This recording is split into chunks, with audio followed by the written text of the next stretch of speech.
नमस्कार दोस्तों, एक बार फिर से आप सभी का स्वागत है मेरी यूट्यूब चैनल पर। आज एक और इम्पोर्टेंट टॉपिक आप लोगों के बीच लेकर आया हूं। आज के दिन इस वीडियो में बात करने जा रहे हैं प्रेरणा यूपी पोर्टल पर स्टूडेंट को ट्रांसफ़र कैसे करेंगे। यानी जो स्टूडेंट हैं किसी और स्कूल में, उन्हें आप अपने स्कूल में ट्रांसफ़र कैसे करेंगे।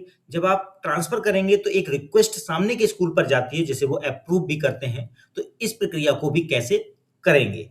यानी स्टूडेंट ट्रांसफ़र और साथ में जो ट्रांसफ़र रिक्वेस्ट है, उस पर एक्शन कैसे लेंगे, ये दोनों बातें इस वीडियो में समझेंगे।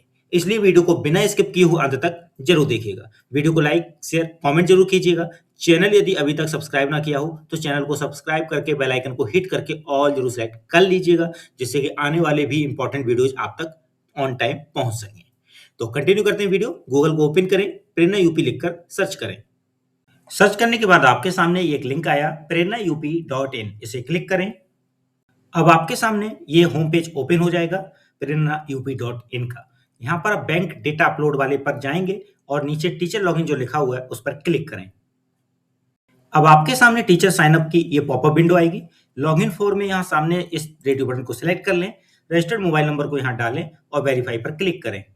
जैसे ही आपने वेरीफाई पर क्लिक किया, यहाँ पर लिखकर आएगा सेंड ऑथेंटिकेशन एसएमएस, जहाँ वेरीफाई था। अब इस सेंड ऑथेंटिकेशन एसएमएस वाले बटन पर क्लिक करें। अब आपके सामने ओटीपी फिल करने के लिए एक बॉक्स आया।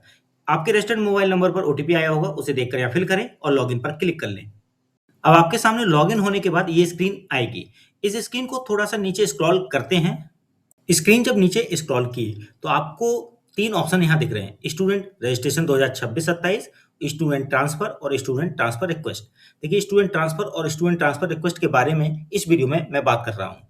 स्टूडेंट रजिस्ट्रेशन 2026-27 का भी वीडियो आप मेरे यूट्यूब चैनल पर पाएंगे, इसलिए यूट्यूब चैनल को सब्सक्राइब करके बेल आइकन को हिट करके और जरूर सेलेक्ट कर लीजिएगा, जिससे आने वाले सभी इंपॉर्टेंट वीडियोज आप तक पहुंच सकें। तो यहाँ स्टूडेंट ट्रांसफर और स्टूडेंट ट्रांसफर रिक्वेस्ट की बात करेंगे, जिसमें पहले बात करते हैं स्टूडेंट ट्रांसफर की। तो क्लिक करते हैं स्टूडेंट ट्रांसफर पर। अब आपके सामने छात्र छात्रा के स्थानांतरण की प्रक्रिया सत्र 2026-27 ये दिख रही है। यहाँ संदेश 1 में लिखा है, बहुत ही ध्यान देने वाला पॉइंट है, ध्यान देकर इसे समझिएगा और सुनिएगा। ध्यान रहे, छात्र या छात्रा के स्थानांतरण विद्यालय का एसआर संख्या का मतलब, जिस विद्यालय में छात्र छात्रा को स्थानांतरण कर रहे हैं वहां पर उस छात्र या छात्रा का एसआर नंबर जो है वही भरना है। यानी छात्र छात्रा जिस विद्यालय में आ रहे हैं, यानी जिन जो छात्र छात्रा है जिस विद्यालय में ट्रांसफर के तौर पे पहुंच रहे हैं, वहां पर उसका एसआर नंबर क्या है वही भरा जाना है। नेक्स्ट पॉइंट, ध्यान रहे, स्थानांतरण विद्यालय में किए जाने वाले छात्र छात्रा की जानकारी में, यानी स्थानांतरण विद्यालय जिसमें वो आ रहा है तो उसमें छात्र छात्रा की जानकारी में और भी क्या भरना है। ठीक, तो स्थानांतरण विद्यालय में किए जाने वाले छात्र छात्रा की जानकारी में स्थानांतरण का कारण, स्थानांतरण का विवरण और स्थानांतरण का दिनांक भरना अनिवार्य है। ठीक है, तो ये 2 पॉइंट्स को फॉलो करते हुए चलेंगे। अब अगला फील्ड है यहाँ पर यूडाइस कोड भरने के लिए। देखिए, यहाँ यूडाइस कोड उस स्कूल का भरेंगे जिस स्कूल से आप बच्चा अपने स्कूल में स्थानांतरित करना चाहते हैं। अब बात ये है कि इस समय एक स्कूल का लॉगिन मैंने कर रखा है। अब जिस स्कूल का मैंने लॉगिन किया है वो अपने बच्चों को बाहर नहीं भेज सकते, यानी खुद से हम अपने बच्चों को बाहर स्थानांतरित कर रहे हैं ऐसा नहीं। हम अपने में स्थानांतरित करेंगे किसी और से, यानी हमने अपना लॉगिन किया है तो हम कहीं और से स्थानांतरित कर लेंगे अपने में, लेकिन ऐसे नहीं, उनको भी पता चलेगा जहां से मैं स्थानांतरित कर रहा हूं और वहां उनके स्टूडेंट ट्रांसफर रिक्वेस्ट में वो रिक्वेस्ट दिखाई देगी। यही है स्टूडेंट ट्रांसफर रिक्वेस्ट का पॉइंट भी। ठीक है, यदि आप यहाँ पे स्टूडेंट ट्रांसफर जब करेंगे किसी और स्कूल का अपने इस स्कूल लॉगिन में, तो वहां उनके पास स्टूडेंट ट्रांसफर रिक्वेस्ट में एक रिक्वेस्ट पहुंचेगी जहां उसके सामने एक एक्शन यानी अप्रूव करने के लिए कहा जाएगा। जब वो सामने वाले स्कूल अप्रूव करेंगे तो वो आपके में विजिबल हो जाएगा। क्लियर? तो ये चीजें आपको ध्यान देनी है। अब यहाँ पर स्कूल का वो यूडाइस कोड डालेंगे। ठीक है, सीधा यूडाइस कोड डालिए, बाकी नीचे डिटेल भरकर भी स्कूल तक पहुंच सकते हैं, लेकिन आप सिंपल यूडाइस कोड पता करिए उस स्कूल का और डालिए और कहीं साइड में क्लिक कर दीजिए। ठीक है, यूडाइस कोड यहाँ फिल करके आप साइड में कहीं क्लिक कर दीजिए। मोबाइल में है तो साइड में टच कर दीजिए और माउस से है तो क्लिक कर लीजिए। तो मैं यूडाइस कोड डालकर कहीं क्लिक करके नीचे की तरफ मूव करता हूँ स्क्रीन। तो देखिए, मैंने यहाँ पर यूडाइस कोड फिल करके कहीं साइड में जब क्लिक किया तो ऑटोमेटिक स्कूल की जानकारी यहाँ फिल होकर दिखेगी, जिसमें जनपद, ब्लॉक टाउन, विद्यालय का नाम, क्षेत्र, विद्यालय के प्रकार की डिटेल आपको फिल होके दिख जाएगी। 2 जानकारियां आपको चयन करनी होंगी खुद ही, जैसे सत्र का चयन आपको और कक्षा का चयन आपको करना होगा। जिस सत्र में से किसी कक्षा का चयन करना है तो पहले सत्र चयन कर लेंगे, फिर उसी सत्र में से उसी कक्षा का चयन करेंगे जिस बच्चे को आपको एक्सेस करना है, ट्रांसफर करना है अपने स्कूल में। तो यहाँ पर पहले मैं बता दूं कि यदि कोई विद्यालय प्राइमरी है, तो मैंने यहाँ पे जो कोड डाला है, डाइस कोड, वो एक प्राइमरी विद्यालय का ही डाला है। अब मुझे 5वीं कक्षा का बच्चा जो वहां से पास आउट कर गया प्राइमरी स्कूल से, उसको अपने विद्यालय में ट्रांसफर करना है। तो ऐसे केस में आपको क्या करना होगा कि वर्तमान सत्र का यदि चयन करेंगे, तो क्या वो वर्तमान सत्र में बच्चा वहां है? अब नहीं है, क्योंकि वो पिछले सत्र में ही पास कर गया है। तो आपको 2026-27 नहीं चुनना है कक्षा 5 वाले बच्चे के लिए। ठीक है, ध्यान दीजिएगा यहाँ पर कि अगर आपने 2026-27 यहाँ चयन कर लिया, तो क्या होगा, वो बच्चा 5 में दिखेगा ही नहीं, क्योंकि जो कक्षा 4 में पिछले सत्र में बच्चे थे वो दिखेंगे आपको अब 5 में, वर्तमान सत्र में। तो 5 वाले बच्चों को पाने के लिए आपको 25-26 चुनना है और फिर कक्षा 5 का चयन करना है। क्लियर? तो इस तरह से आपको ये चीजें चयन करनी है। जैसे ही आप दोनों चीजें चयन करेंगे तो नीचे आपको उस सत्र के कक्षा 5 के बच्चों की लिस्ट नीचे दिखेगी।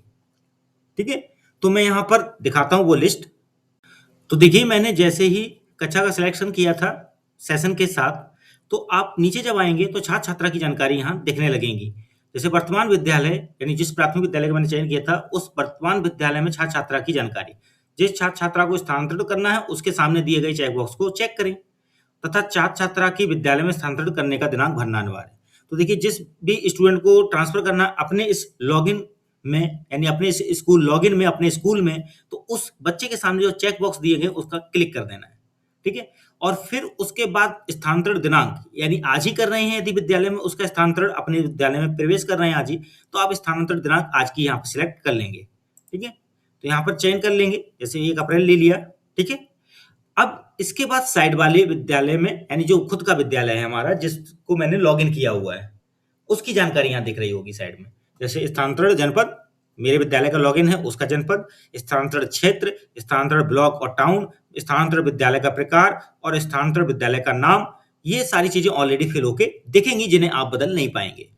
आगे आता है स्थानांतरण की कक्षा, यानी अब वो बच्चा जिसे आप ले रहे हैं अपने विद्यालय में, वो किस कक्षा में लिया जा रहा है। तो जैसे कि मैंने 5वीं कक्षा के बच्चे को लिया था, जो पिछले सत्र में 5वीं में था, अब वो मेरे विद्यालय में किस कक्षा में आएगा? 6ठी में। तो मैंने यहाँ पे 6th क्लास सिलेक्ट कर ली है। अब आप देखेंगे अगला फील्ड क्या फिल करना है। मैं थोड़ा स्क्रीन को नीचे स्क्रॉल कर देता हूं और अच्छे से दिखा देता हूं। तो देखिए, मैंने जब स्क्रीन को थोड़ा सा नीचे किया तो कुछ और जानकारी जो भरनी है, वो छात्र छात्रा के स्थानांतरण विद्यालय का एसआर संख्या, यानी जिस विद्यालय में छात्र आया है उस विद्यालय में उसकी एसआर संख्या क्या दी गई है, उसको फिल करना है।